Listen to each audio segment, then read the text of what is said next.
नमस्कार. आवाज येतोय का सर्वांना?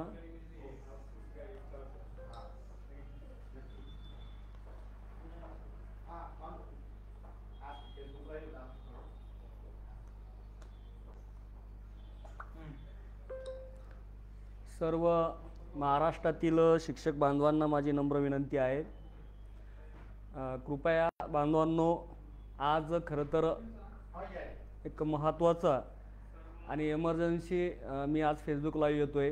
एक महत्त्वाचा विषय घेऊन मी आपल्या सर्वांसोबत संवाद साधण्यासाठी आलो आहे. माझे सर्वप्रथम महाराष्ट्रातील आपल्या सर्व अंशतः अनुदानित शिक्षक बांधवांना एक आव्हान आहे, नम्र विनंती आहे की कृपया सर्वप्रथम आपण सदरील फेसबुक लाईव्हचं जी काही लिंक आहे ही जास्तीत जास्त शेअर करा.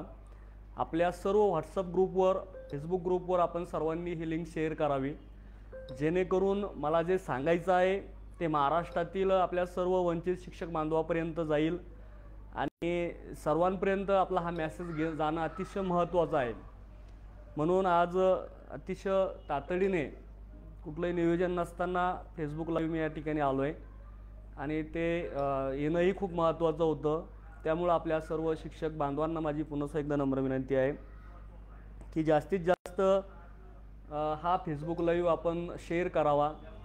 आपल्या सर्व मित्रपरिवारांना, सर्व व्हॉट्सअप ग्रुपला, सर्वांना आपण हा फेसबुक लाईव्ह आपण शेअर करावा. आणि त्यानंतर मी लगेचच आपल्या विषयाकडं येणार आहोत. महत्त्वाचा जो काही प्रमुख विषय आहे त्या विषयाकडे मी येणार आहे.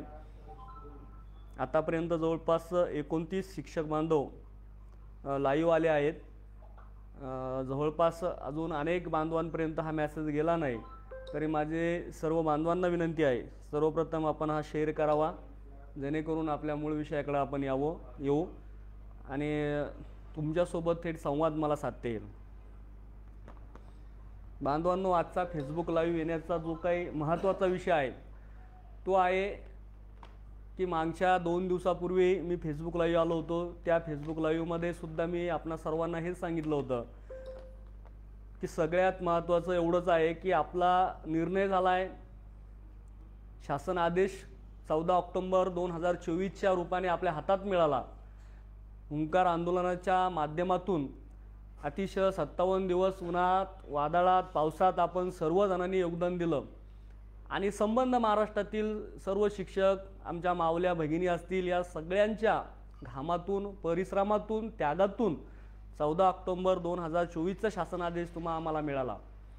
पण बांधवांनो, फक्त शासन आदेश मिळाला, त्या शासन आदेशाचं परिवर्तन म्हणजे जी खऱ्या अर्थाने आपल्याला एक भूक लागलेली आहे, ज्या कारणासाठी आपण हा लढा उभा केला होता, ते सगळ्यात महत्त्वाचं आहे म्हणजे आपल्या हक्काचं वेतन आपल्या खात्यात पडलं पाहिजे.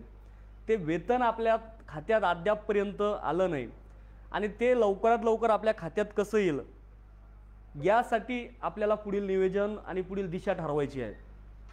मी त्या दिवशी सुद्धा सांगितलं होतं बांधवांनो, फेसबुक लाईव्ह खरं तर महाराष्ट्रातील त्या दिवशी 400-500 लोक शिक्षक बांधवांना लाईव्ह बघितलं आणि त्यानंतर जवळपास 20-25 हजार बांधवांपर्यंत हे फेसबुक लाईव्ह पोहोचलं होतं. माझं म्हणणं त्या ठिकाणी तुम्ही सगळ्यांनी ऐकलं. परंतु प्रत्यक्षात किती जणांनी, किती तालुक्यामध्ये, किती जिल्ह्यांमध्ये त्या फेसबुक लाईव्हच्या माध्यमातून त्याच्या संदर्भात चर्चा केली, या संदर्भात अंमलबजावणी केली, हे मला काहीच दिसलं नाही या 2-3 दिवसामध्ये. आज पुन्हा फेसबुक लाईव्ह येण्याचं कारण फक्त एवढंच आहे बांधवांनो की मी त्या दिवशी सांगितलं होतं की आपण सगळ्यांनी फक्त शांत बसून काही होणार नाही. तुम्हा सर्वांना काही ना काहीतरी प्रयत्न सुरू करावा लागेल. मग तुमच्या त्या दिवशी सांगितलं, तुमच्या तालुक्यातले जे काही सत्तेतले आमदार असतील, तुमच्या मतदारसंघातले जे काही मंत्रिमंडळामध्ये जर कोणाची वर्णी लागली असेल तर त्या मंत्रिमंडळातील सत्तेत असणाऱ्या मंत्रिमंडळामध्ये त्यांची भेट घ्या. सत्तेत असणाऱ्या कुठल्याही 3 पक्षाचं सरकार आहे, कोणत्याही पक्षाच्या आमदारांना भेटा आणि त्यांच्यापर्यंत आपलं एक शिक्षक समन्वय संघाचं निवेदन घ्या. त्या निवेदनावर आपली मागणी घ्या.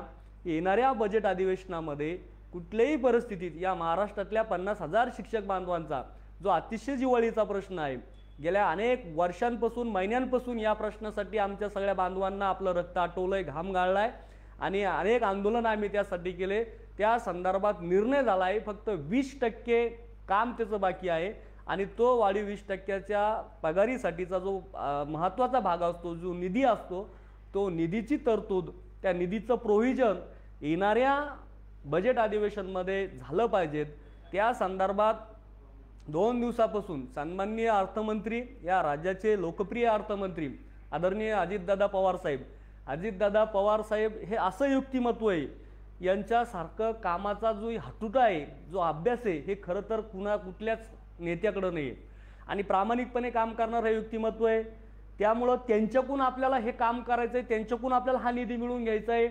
त्यांच्यामध्ये किंवा आपल्या शिक्षकांविषयी त्यांच्या मनात असलेले जे काही गैरसमज असेल, ते गैरसमज त्यांच्या कुठल्या तरी आपण त्यांच्या जवळच्या एखाद्या व्यक्तीच्या माध्यमातून त्यांची भेट घेऊन ते दूर झाले पाहिजेत आणि त्यांनी सुद्धा एक सहानुभूतीपूर्वक विचार करून, जसं लाडक्या बहिणींचं ते सहानुभूतीपूर्वक विचार करतायत आणि मागील 2-3 दिवसापूर्वीच त्यांनी 3,000 कोटीच्या चेकवर सही करून आमच्या लाडक्या बहिणीला भरभरून दिलंय, तसं या महाराष्ट्रातील जवळपास 50,000 शिक्षक बांधव हे सुद्धा दादा तुमचे लाडके आहेत। त्याच्यामध्ये सुद्धा आमच्या हजारो बहिणी आहे, मावल्या आहे, ज्या तुमच्या लाडक्या का होऊ शकत नाही, ह्या सुद्धा तुमच्या लाडक्या आहे। तर त्यांच्या सुद्धा 826 कोटीच्या पुरवणी मागणीवर आपण सही करावी, असं मी आपल्या सर्वांच्या वतीने त्यांना या ठिकाणी विनंती करेल आणि आपल्यालाही तीच विनंती दादाला प्रत्यक्ष भेटून आपल्या माध्यमातून मग वेगवेगळ्या पद्धतीनं त्यांची कशी भेट घेता येईल, वेगवेगळ्या नेत्यांच्या माध्यमातून ते आपण सर्वांनी नियोजन करावं असं मी त्या दिवशी सांगितलं होतं।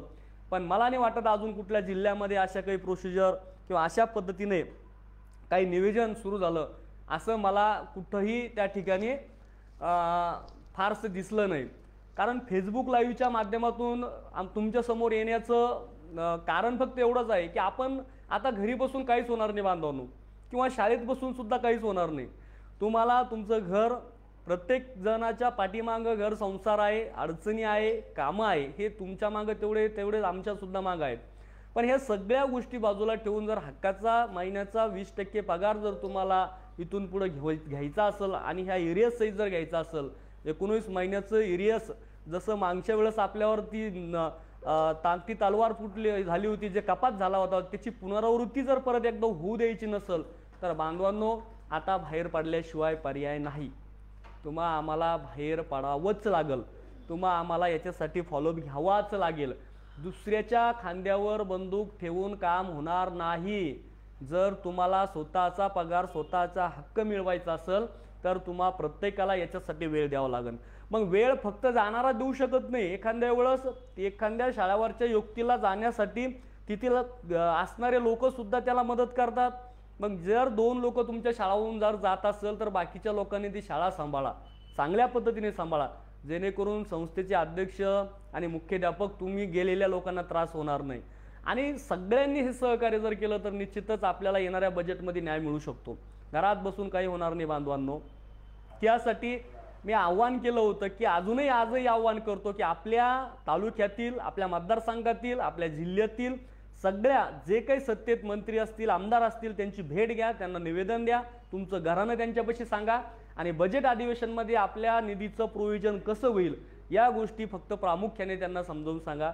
त्याचाच नियोजनाचा भाग म्हणून आज आमच्या, आता मूळ विषयाकडे मी आलो बांधवांनो, आज आमच्या जालन्याच्या टीमने, जालना शिक्षक समन्वय संघाच्या टीमने खरं तर 2 दिवसापासून आम्ही फॉलोअप घेतोय। आमच्या जालन्याचे आदरणीय लोकप्रिय आमदार, माजी मंत्री माननीय अर्जुन भाऊ खोतकर साहेब यांच्या माध्यमातून आम्ही 2 दिवसापासून त्यांच्या मागे आहेत। आज सुद्धा आम्हाला त्यांनी आपल्या समन्वय संघाच्या टीमला दुपारी बैठकीला बोलवलं होतं। आम्ही आज त्यांची भेट घेतली आणि ह्या भेटीमध्ये आम्ही त्यांना जेव्हा आपला विषय त्यांच्या समोर ठेवला तर आम्ही त्यांना प्रामुख्याने हे एवढं सांगितलं, कारण त्यांच्याकडं एक मोठा कार्यक्रम परवा दिवशी म्हणजे शनिवारी 25 तारखेला या राज्याचे लोकप्रिय मुख्यमंत्री, माजी मुख्यमंत्री तथा या राज्याचे उपमुख्यमंत्री आदरणीय एकनाथरावजी शिंदे साहेब हे येत्या 25 तारखेला आपल्या जालना जिल्ह्यामध्ये येणार आहे। आणि हे ज्यावेळेस आम्हाला कळलं त्यावेळेस आम्ही हक्काने भाऊकडे गेलो, भाऊला आमचा विषय सांगितला। भाऊने सुद्धा आम्हाला सांगितलं की 100% मी तुमचा हा विषय त्यांच्यासमोर मांडतोय, पण तुम्ही एवढं आदरणीय एकनाथ शिंदे साहेबांनी 2 टप्पे तुम्हाला त्यांच्या कार्यकाळामध्ये दिलं, तुम्हाला एवढं भरभरून जर तुम्हाला त्या ठिकाणी दिलं तर आम्ही त्यांना म्हटलं की आम्हाला त्यांनी एवढं दिल्यानंतर आम्हाला त्यांचा सत्कार करायचा आहे, आम्हाला त्यांचं ऋण व्यक्त करायचं आहे आणि हे ऋण व्यक्त करण्यासाठी तुमच्या प्रोटोकॉलमध्ये आम्हाला 10 मिनिटाचा वेळ आदरणीय साहेबाचा हवा आहे. खरं तर आम्ही त्यांना स्वातंत्र्य कार्यक्रमाची मागणी केली होती. आमच्या सुराशे सरांनी सांगितलं होतं की साहेब आम्हाला आम्ही जवळपास 500,000 लोक या ठिकाणी जमवतो, तुम्ही आम्हाला स्वातंत्र्य कार्यक्रम आदरणीय शिंदे साहेबांचा द्या. परंतु त्यांचं प्रोटोकॉल आणि त्यांच्या मागं असलेलं जी काही कामाचा जो काही हे आहे, बहुतांश कामाचा लोड आहे आणि तेवढ्या याच्यामध्ये किंवा एवढ्या इथं अनेक लोकांना त्यांना भेटणं आहे, नियोजन दौरा आहे, त्याच्यामध्ये हा वेळ बसत नव्हता. पण ह्या सगळ्यांमध्ये आदरणीय अर्जुन भाऊ खोतकर साहेब यांनी 10 मिनिटाचा राखीव वेळ शिक्षक समन्वय संघाच्या नावाने फक्त सत्कार करण्यासाठी, त्यांचं ऋण फेडण्यासाठी बांधवांनो आपल्याला दिलेला आहे. आपल्यासाठी ही अतिशय आनंदाची बाब आहे की या राज्याचं लोकप्रिय व्यक्तिमत्व गेल्या मागील 2.5 वर्षामध्ये अगदी पायाला भवरा बांधून महाराष्ट्रभर त्या माणसाच्या दारामध्ये वर्षा बंगला असेल किंवा कुठेही असेल, त्यांच्या दारात आलेल्या एकाही व्यक्तीला खाली हात न पाठवणारा हा मुख्यमंत्री होता. आणि त्यांनी भरभरून प्रत्येकाच्या झोळीमध्ये टाकलंय. आजही राज्याचे ते उपमुख्यमंत्री आहेत आणि अतिशय धडाडीने निर्णय घेण्याचं एक महत्त्वाचा हातोटा त्यांच्या अंगी आहे.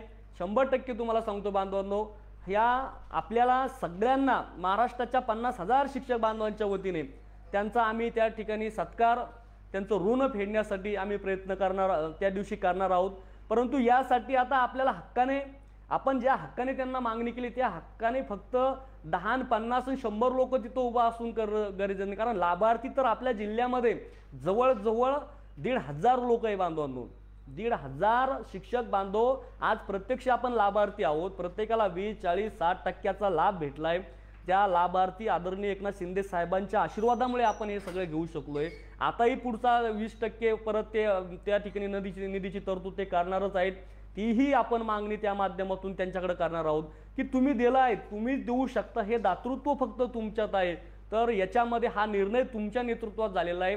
फक्त बजेटचा काय विषय आहे तर तो बजेटचा विषय संदर्भात बी तुम्ही आम्हाला न्याय द्याल अशी अपेक्षा या सत्कारच्या निमित्ताने त्या ठिकाणी आपण ठेवणार आहोत बांधवांनो.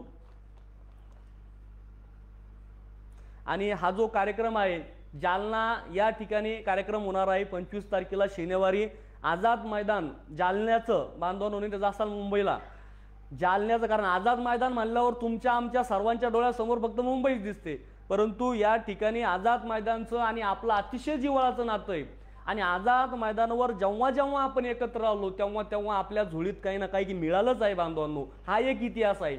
आणि त्याच अनुषंगाने जालना जिल्ह्याच्या आझाद मैदान या ठिकाणी सायंकाळी 5 वाजता त्यांची सभा होणार आहे.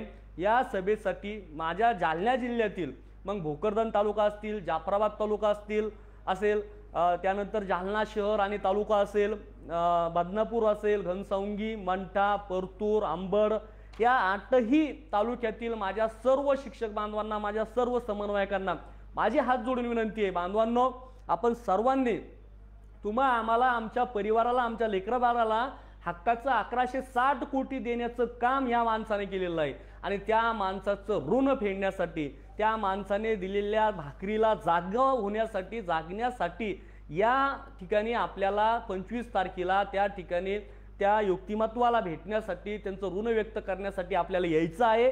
कितीही काम असू द्या तुमच्या मागं. आता त्या दिवशी शनिवार आहे, दुसऱ्या दिवशी प्रजासत्ताक दिन म्हणजे 26 जानेवारी आहे. तुम्ही अनेक कारणं सांगसाल, कोणी म्हणतात माझ्याकडे गॅदरिंगचा कार्यक्रम आहे, मुख्याध्यापकाने काहीतरी ड्युटी लावली वगैरे वगैरे वगैरे. परंतु 5 वाजेचा वेळ आहे, 5 वाजता तुम्ही सगळेजण फ्री होणार आहे. त्यामुळे कुठलाही आळस न येऊ देता, आळस सगळा हा त्या ठिकाणी झटकून बाहेर काढा. आणि मोठ्या ताकदीने जर तुम्ही इथं आला तर एखाद्या वेळेस त्यांच्या जर मनात आला तर तुमच्या समक्ष जाग्यावर ते त्या ठिकाणी या राज्याचे शालेय शिक्षण मंत्री आदरणीय दादाजी भुसे साहेब यांना फोन करतील की बाबा यांचा आपण निर्णय घेतलेला आहे, यांचं काय जे बजेटचं राहिलं असन हे बजेटचं तात्काळ आपण त्या ठिकाणी निधीसाठी अर्थ विभागाला प्रोव्हिजन करा, जेणेकरून येणाऱ्या बजेटमध्ये ह्या आपल्या बांधवांना जे माझ्याकडे आलेले त्यांना सुद्धा न्याय मिळेल. आणि 100% अतिशय सहृदयी व्यक्तिमत्व आहे, अतिशय संवेदनशील व्यक्तिमत्व आहे. हे 100% आपल्याला त्या दिवशी वेळ मिळाला आहे. अशाच पद्धतीने काहीतरी न्यायिक भूमिका आपल्याला त्या ठिकाणी मिळेल अशी आपण अपेक्षा करू बांधवांना. पण गरज आहे तुम्हा सर्वांना त्या दिवशी यावं लागेल. मग काय होतं, प्रत्येकाला वाटतं प्रत्येक शाळेतला ते 2 जण ते गेले, या ठिकाणी आंदोलन नाही करायचं, फक्त ऋण व्यक्त करण्यासाठी या बांधवांनो. तुम्ही या तुमच्या परिवाराला घेऊन या हवं तर, कारण तुमच्या पाठीशी जगणारी तुमची पत्नी असेल, लेकरं बाळा असेल, या प्रत्येकाला त्या माणसामुळं आज चांगले सुगीचे दिवस आलेले आहे, हे लक्षात ठेवा. मग हे ऋण व्यक्त करणं ही आपली संस्कृती आहे आणि ही संस्कृती आपण जोपासायची, ही महाराष्ट्राची संस्कृती आहे. छत्रपती शिवाजी महाराजांनी, राष्ट्रमाता जिजामाताने आम्हाला हे संस्कार दिलेले. म्हणून एखाद्याने जर आपल्याला काही दिलं असेल तर त्याचे ऋण फेडण्यासाठी आपण 2 पावलं पुढे टाकलं पाहिजे. फायद्यासाठीच त्या ठिकाणी फक्त स्वार्थीपणा मनामध्ये ठेवू नका. आपले शिक्षक बांधव खूप स्वार्थी झाले. आपलं फक्त स्वार्थ, आपण आपलं स्वार्थ जपतो, पण कधी कधी आपल्याला दिलेल्या ऋण व्यक्त करण्यासाठी सुद्धा आपण गेलं पाहिजेत, अशी या ठिकाणी मी भावना व्यक्त करतो. याच्या पाठीमागं तुम्हाला माहिती आहे, आम्हाला माहिती आहे, आपला थोडाफार स्वार्थ आहे. जो स्वार्थ एवढाच आहे की आपल्याला जे काही निर्णय घेतलाय त्याचे आभार आणि ऋण व्यक्त तर आपण करणारच आहोत, पण त्या माध्यमातून आपण त्यांना त्या ठिकाणी जे काही निर्णय झाला त्या निर्णयाचं निधीचं प्रोव्हिजन मागील हिवाळी अधिवेशनामध्ये व्हायला पाहिजे होतं, ते झालं नाही. कारण राज्याचा त्यांनी निर्णय घेतला, राज्याचा कारभार ते बघत होते, छोट्या गोष्टीवरती किंवा आपल्याच एकमेव विषयावर ते लक्ष देऊ शकत नाही. असे हजारो विषय त्यांच्या समोर आहे. त्यामुळे आपल्याला फक्त त्यांना आठवण करून द्यायची आहे की साहेब, हिवाळी अधिवेशन मागील नागपूर हिवाळी अधिवेशनमध्ये याला बजेटला प्रोव्हिजन व्हायला पाहिजे होती, पण काही तांत्रिक अडचणीमुळे आम्ही त्या समजू शकतो, आम्हाला बजेट मिळू शकलं नाही. पण येणाऱ्या बजेटमध्ये आम्हाला हुलकवणी बसू नये. आमच्या मनामध्ये भीती आहे, आमच्या 50,000 शिक्षक बांधवांच्या मनामध्ये भीतीमय वातावरण तयार झालेलं आहे आणि ही भीती घालवण्याचं काम आपण या ठिकाणी, आम्हाला भयमुक्त करण्याचं काम या ठिकाणी तुमच्या त्या 2 शब्दातून मिळावं अशी अपेक्षा त्या ठिकाणी आपण व्यक्त करणार आहोत. तुम्ही या सगळ्यांचे डोकं जर त्या ठिकाणी दिसले, वर हात करून जर तुम्ही सांगितलं की आम्ही सगळे शिक्षक बांधव आहोत, तुम्ही न्याय दिलेले ते शिक्षक बांधव आहोत, आम्ही फक्त तुमचं ऋण व्यक्त करण्यासाठी या ठिकाणी आलो आहोत, अशा पद्धतीच्या घोषणा जर आदरणीय महोदय एकनाथजी शिंदे साहेब यांच्या समोर जर तुम्ही ठेवल्या तर 100% सांगतो साहेब बांधवांनो, त्याच दिवशी आपल्या बहुतांश काम त्या ठिकाणी झाल्याशिवाय राहणार नाही. म्हणून ही एक नियोजनाचा भाग म्हणजे पुढील जे काही बजेट अधिवेशन आपल्याला घ्यायचं आहे, बजेट अधिवेशनामध्ये जे काही निधी मिळवायचा आहे, निधीचं प्रोव्हिजन व्हायचं आहे, त्या पाठपुरावाचा एक हा भाग आहे बांधवांनो. मग तुम्ही म्हणसाल मागं अजितदादा पवार साहेब आलते, त्यांना भेटासाठी आम्ही गेलो होतो, मग तिथं आपली भेटच झाली नाही, पण त्याही वेळेस फक्त 50 लोक आले होते बांधवांनो. मी आवर्जून सांगेन, आदरणीय राज्याचे अर्थमंत्री अजित पवार साहेब आलते, त्या ठिकाणी अरविंद अण्णांनी आम्हाला आवर्जून विचारलं, आमचे शेरे सर असतील, सुराशे सर असतील, की किती लोक आले तुमचे, खाली मान घालावं लागली होती बांधवांना. आम्हाला फक्त 50 लोक पाठीशी होते. 50 लोकांवर कुठला नेता तुम्हाला भेट घालून देणार आहे? तुमची आमची किंमत नाही आहे इथं. इथं किंमत आहे तुमच्या पाठीमागं असणारं मॉप किती आहे, त्या मॉपला समोरच्या व्यक्तीला किंमत असते. बांधवांनो, आम्ही काही नेतृत्व किंवा कुठलं आम्हाला काहीतरी कुणासमोर लोक दाखवायचे म्हणून आम्हाला खूप मोठं नाव कमवण्यासाठी नाही काय करायचंय. आम्हाला फक्त आपला हक्काचा, प्रत्येकाच्या महाराष्ट्रातील 50,000 शिक्षक बांधवांच्या हक्काचा पगार त्यांना मिळाला पाहिजे आणि हा पगार लवकरात लवकर मिळावा यासाठी फक्त एवढा खटाटोप चालू आहे. त्या दिवशी आम्ही सकाळी 7 वाजेपासून तिथं बसलेलो होतो. आजही गेल्या 2 दिवसापासून आम्ही या ठिकाणी पाठपुरावा करतो आहे. आज आम्हाला दुपारी वेळ भेटली, 10 मिनिटं नियोजनामध्ये त्यांनी आपली वेळ टाकलेली आहे. समन्वय संघाची 10 मिनिटाचं सत्काराचं नियोजन आणि 10 मिनिटं चर्चा, अशा पद्धतीचं नियोजनामध्ये आपला वेळ गेलेला आहे बांधवांनो. आता गरज आहे फक्त ताकदीनं प्रत्येक तालुक्यातून 2-2, 4-4, 5-5 काय गाड्या भरून तुम्हाला यायचं, तुम्ही नियोजन करा बांधवांनो. आता तुम्ही प्रत्येक जण स्वतः काहीतरी 10-20 रुपये खर्च करू शकता. तुम्ही आमच्यासाठी कुणासाठी करू नका, इथं कोणीच तुम्हाला रुपया मागणार नाही, फक्त स्वखर्चाने इथं आपल्या हक्कासाठी या, एवढी विनंती करण्यासाठी मी तातडीने आज लाईव्ह आलो. आणि एवढंच नाही, फक्त जालना जिल्ह्यापुरतं मर्यादित नाही, तर आपल्या जालना जिल्ह्याला लागून आज जालन्याच्या 8 तालुक्यातील बांधवांनी तर यावंच, परंतु आपल्या तालुक्याला लावून बीड आहे, बीडचा आष्टी गेवराई तालुका अलीकडचा आहे, तर बीड जिल्ह्याच्या बांधवांना सुद्धा या ठिकाणी येऊ शकतात. त्याचबरोबर बुलढाणा जिल्हा असेल, बुलढाणा जिल्ह्यामध्ये आमचे मखमले सर आहे, मिसाळ सर आहेत आणि सगळे समन्वय संघाची तिथलची टीम आहे, किलबिले सर आहे, एक मोठी टीम आपल्या अंजलीताई गाडी आहे. मला सगळ्याची नावं घेता येणार नाही तिथं, पण सगळ्यांचेच मी आभार व्यक्त करतो की आपण सगळ्यांनी जर प्रयत्न केला तर 100% तुमचंही स्वागत आहे, आपण यावं. बीडमध्ये आपले सगळेच धुरंधर त्या ठिकाणी आहे. बीड जिल्हा म्हणजे धुरंधरांच्या नावानं आहे. आता तर बीड जिल्ह्यातील सगळ्या राहुल कांबळे सर असतील, वडमारे सर आहे, दत्ता भाऊ आहे, तांदळी तात्या आहे, सगळेच या सगळ्याच बांधवांना, आमचे राठोड सर आहे, या सगळ्याच बांधवांना माझी नम्र विनंती आहे की आपण सुद्धा भिडवून जर इथं येण्याचा प्रयत्न केला तर 100% आनंद वाटेल. जालना जिल्ह्यातल्या बांधवांना तर आम्ही पर्सनली फोन करणार आहेत, येण्यासाठी प्रयत्न करणार आहेत. हे सगळ्यांना अजून चर्चा करणार आहे की आपण सगळे या जालना जिल्ह्यातल्या सगळ्या बांधवांना मी आवाहन करतो की आपण सगळ्या मुख्य समन्वयक, विशेषतः जालना जिल्ह्यातले आणि आजूबाजूच्या जवळच्या जिल्ह्यातल्या सगळ्या मुख्य समन्वयकांना प्रत्येकाचं नाव घेणार नाही मी, कारण काय झालं, परवाच्या 2 दिवसाच्या लाईव्हमध्ये माझ्याकडून काही नावं घेवता, आता काय होतं, मनाचा मोठेपणा असतो बांधवांनो, का फेसबुक लाईव्ह करत असताना जवळच्याच लोकांची नावं घेऊन विसरतात माणूस. त्यामुळं काही लोक नाराज होतात की बाबा माझं नाव का घेतलं नाही. त्यामुळं मी आता कुणाचे नाव घेणार नाही, फक्त एवढंच सांगतो की बाबा जे डोळ्यासमोर नावं दिसते त्यांचे नावं आवर्जून डोळ्यासमोर येते म्हणून घेतल्या जाते. पण सगळेच मुख्य समन्वयक जेवढे असतील त्या सगळ्या मुख्य समन्वयकांना माझं आव्हान आहे की आपण पण या ठिकाणी येत्या 25 तारखेसाठी जर आपण आला तर 100% आपल्या या पाठपुराव्याला मी 100% न्याय मिळेल असं बी सांगता येत नाही, किंवा मिळू पण शकतो, काही होऊ शकतं. एखाद्या वेळेस डायरेक्टली आपला निर्णय इथंही होऊ शकतो, किंवा त्याला थोडीशी धार मिळेल, किंवा काहीतरी आपलं ऋण तरी व्यक्त होईल. असं समजा आपण ऋणच व्यक्त केलं त्या व्यक्तिमत्वाचं, कारण त्या माणसाचे आपल्यावर उपकार आहे. तर यासाठी आपल्याला या ठिकाणी यायचं आहे. संभाजीनगर जिल्हा आहे, संभाजीनगरमधले सगळे जेवढे समन्वयक आहेत, आपले मुख्य समन्वयक मस्के सर असतील आणि त्यांची ती सगळी टीम, वायाळ सर आहे आमचे, या सगळ्यांना माझी नम्र विनंती आहे की आपण सुद्धा जर या ठिकाणी आलात तर निश्चित एक चांगल्या पद्धतीने संख्या आपल्याला जमवता येईल या ठिकाणी. आणि या आपण परभणीचा पाथरीचे लोक सुद्धा इकडे येऊ शकते, म्हणजे परभणी परतूर त्या साईडनं रेल्वे रूट आहे, तुम्ही सुद्धा जर आल्या तर चांगलं होईल. कारण 5 वाजेची वेळ आहे आणि 5 वाजेपर्यंत आपण कितीही दुरून, म्हणजे 100 किलोमीटरवरून सगळे लोक इथे येऊ शकतात. तर आपण या बांधवांनो एवढ्या वेळेस निर्णय काय होईल आपण मागणी थोडंसं त्या सत्कारामध्ये ठेवणार आहोत, पण किमान या लोकांनी त्या व्यक्तिमत्वाला एवढी तरी जाणीव होईल की ह्या लोकांनी आमचा सत्कार केला, या लोकांनी आपण जो त्यांच्यासाठी निर्णय घेतला, जे आपण त्यांना 2 टप्पे भरभरून दिले, त्याच्या बदल्यात या बिचाऱ्यांनी, या बांधवांनी ती जाणीव ठेवून त्या ठिकाणी आपलं ऋण व्यक्त केलं. ही भावना जागृत करण्यासाठी, ही भावना जिवंत ठेवण्यासाठी आपल्याला हे सत्काराचं नियोजन या ठिकाणी करायचं आहे. इथलचं सत्काराचं सगळं नियोजन असणारा आर्थिक भाग आम्ही सगळ्यांनी वाटून घेतला आहे. बाकीच्यांना फक्त इथं यायचं आहे.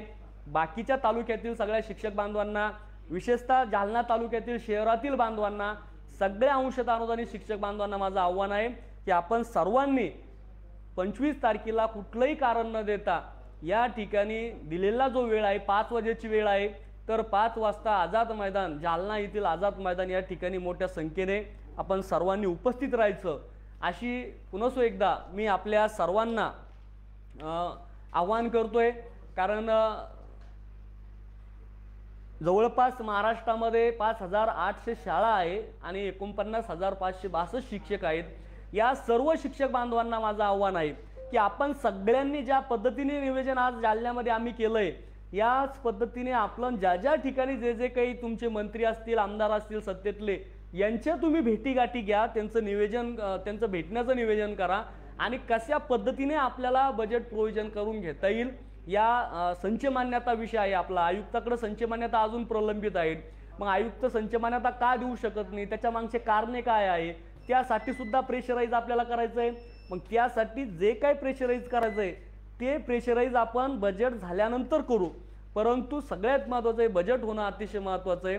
आणि हे बजेट जर आपल्याला मिळालं तर संच मान्यता एका बटनावर आणि एका तासात होऊ शकत्या. महाराष्ट्राच्या संच मान्यता एका तासात मिळू शकत्या, एवढी ताकद तुमच्या आमच्या सगळ्यांमध्ये आहे. त्यामुळे संच मान्यताचा ताण सोडून द्या तुम्ही, पहिलं बजेटमध्ये आपला विषय गेला पाहिजे. बजेटमध्ये जर आपल्याला निधी मिळाला तर 100% एका बटनावर एका तासात आपण संच मान्यता मिळू. सगळेचे सगळे आपण आयुक्त कार्यालयात जाऊन बसू आणि तिथं जेवढ्या होईल तेवढ्या, मग महाराष्ट्रातल्या जेवढ्या शाळा असेल त्यापैकी 10 शाळांच्या जरी संच मान्यता झाल्या तर ते तरी लाभार्थी भेटले तरी आनंद आहे आपल्याला. पण या महाराष्ट्रातल्या किमान 10 शाळा तरी वाढीव टप्प्याच्या जो काही वाढीव टप्प्याचा जो पगार आहे त्यांच्या पदरात पडला पाहिजेत, एवढी माफक अपेक्षा आहे. आणि सर्वच शिक्षक बांधवांना हा त्यांचा हक्काचा पगार मिळेल अशी काळजी करू नका. तुमच्या प्रत्येकाच्या याच्यामध्ये हा वाढीव टप्पा दाखण्यासाठी आपण प्रयत्न करणार आहोत. बांधवांनो, या शेवटच्या विषयाकडे येतो. याच्या पलीकडे जरी आता हे नियोजनाचा भाग झाला, हे सत्कार आपण ऋण व्यक्त करणार आहोत, त्याच्या पुढे जाऊन सांगतो, कारण सन्माननीय शालेय शिक्षण मंत्री आदरणीय एकनाथ शिंदे साहेब यांच्या पक्षाचेच आहेत, दादाजी भुसे साहेब, अतिशय चांगलं व्यक्तिमत्व आहे, ते सुद्धा एखाद्या वेळेस त्यांच्यासोबत येऊ शकतात, कारण त्यांच्या पक्षाचे प्रमुख जर या ठिकाणी इकडे येत असेल तर पक्ष संघटन बनवण्यासाठी त्यांच्या सोबत काही मंत्री सुद्धा येत असतात आणि दादाजी भुसे साहेब हे अतिशय विश्वासू आणि जवळचे व्यक्तिमत्व आहे। दीपकजी केसरकर साहेब जे माजी शिक्षण मंत्री होते ते सध्या या त्यांच्या पक्षाचे प्रवक्ते आहे, ते सुद्धा सोबत येऊ शकतात, म्हणजे येणार असे मी 100% सांगत नाही पण येऊ शकतात। तर आपल्याला एक दुग्ध शर्करा योग त्या ठिकाणी होऊ शकतो की सगळ्यांचंच ऋण फेडण्याचं वेळ किंवा ऋण आपण त्यांचं फेडू शकतो। त्यामुळे माझी नम्रती हात जोडून विनंती आहे बांधवांनो, हे सगळे प्रयत्न आहे, आम्ही फक्त प्रयत्न करू शकतोय, निर्णय काय होईल सांगू शकत नाही। तुम्ही माणसाला फेसबुक लावू आता आम्हाला इतकं दुरून बोलावता झालं काहीच नाही। बांधवांनो आपल्या हातात फक्त प्रयत्न आहे, राज्याचा कारभार आम्ही चालवत नाही, आपण फक्त प्रयत्न करतोय आणि प्रयत्न करण्यासाठी हे सगळं खाटाटोप करावं लागतोय। गेल्या 2-3 दिवसामध्ये पायाला भांगुरा बांधून आम्ही फिरू राहिलो, शाळावर जातोय, याच्याकडे जातोय, स्व खिशातून खर्च करतोय। आमचे सुराशे सरचे आतापर्यंत 3-4 हजार रुपये खर्च झाले। त्याला मला सर जाऊ द्या असं समजायचं, एक पगार तुमचा जाऊ द्या, पण आता आपल्याला कुठल्याही परिस्थितीत आता आपल्याला सगळं निधी पदरात पडल्याशिवाय माघार घ्यायची नाही, कारण एकदा आपले तोंड पोळलेलं आहे। पण आता यावेळेस आपल्याला अतिशय काळजीनं आणि संयमानं आणि हुशारीनं पुढे चालायचं आहे। जर या सगळ्या पाठपुराव्यामधून जर आपल्याला काही यश हातात पडलं नाही बांधवांनो, तर येत्या 3 फेब्रुवारीला आझाद मैदान मुंबई या ठिकाणी आंदोलनाचं महायलगार आणि पुन्हा एकदा हुंकार आपल्याला करावंच लागणार आहेत आणि त्याचं सुद्धा निवेदन मी आजच या ठिकाणी तुम्हा सर्वांना आवाहन करतो, जाहीर करतोय। ते करायचं का नाही करायचं हे तुम्ही ठरवा, पण आम्ही काही लोक तिथं त्या ठिकाणी हक्काच्या पगारीसाठी पुन्हा एकदा त्या ठिकाणी येत्या 3 फेब्रुवारीला जाऊन बसणार आहे। जर कदाचित ह्या सगळ्या पाठपुराव्यामधून काहीच होत नसेल तर त्या ठिकाणी बसण्याची सुद्धा एक मानसिक तयारी आम्ही सगळ्यांनी केली आहे। मग त्या ठिकाणी 15-20 दिवस आपला चालू 1 महिन्याचा पगार जरी घालवायचा लागत असाल तर ती तयारी आता आमची सर्वांची आहे आणि ती तयारी, ती मानसिकता आपण सर्वांनी तोपर्यंत करावी अशी अपेक्षा महाराष्ट्रातील सर्व 50,000 शिक्षक बांधवांना जे आता टप्प्यासाठी पात्र आहे त्या सर्व बांधवांना मी हे आव्हान या निमित्ताने करतोय। आपण सर्वांनी माझं ऐकून घेतलं, मी आव्हान केल्यानंतर मोठ्या संख्येने आपण सगळेजण लाईव्ह आलात, माझं सगळ्यांनी समजून घेतलं, मला ऐकून घेतलं, त्याबद्दल सगळ्यांचं मी आभार व्यक्त करतो। कुणाचं नाव घेतलं नाही त्याबद्दल जर कुणाला वाईट वाटलं असेल तर त्याबद्दल मी पुन्हा एकदा दिलगिरी व्यक्त करतोय।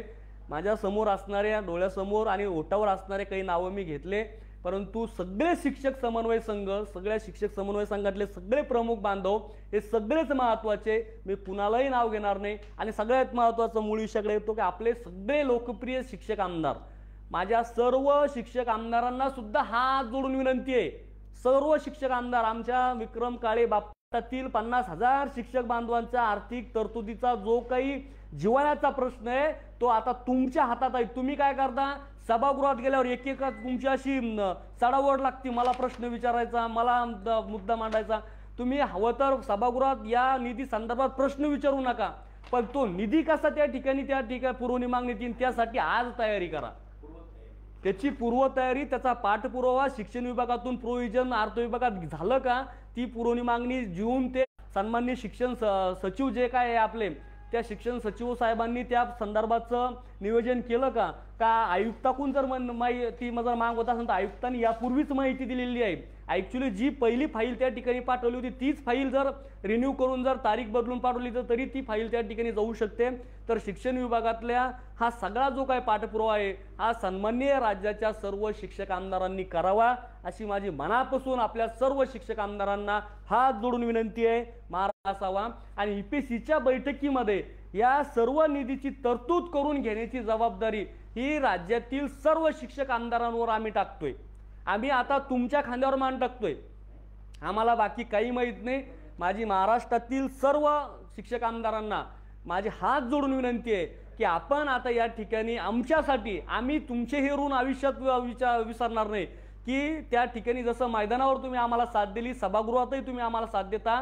आता आर्थिक तरतूद 17 फेब्रुवारीला जर ईपीसीची बैठक असेल तर त्यापूर्वी आपण येणाऱ्या आठवड्यात किंवा पुढील आठवड्यात किंवा या आठवड्यात आपण त्या ठिकाणी मुंबई या ठिकाणी जाऊन शिक्षण विभागामध्ये पाठपुरावा करून अर्थ विभागाकडे फाईल पाठवली किंवा न पाठवली नाही किंवा जर काही अडचणी असेल तर त्या अडचणी तिथं थोडंसं फॉलोअप घेऊन दूर करा.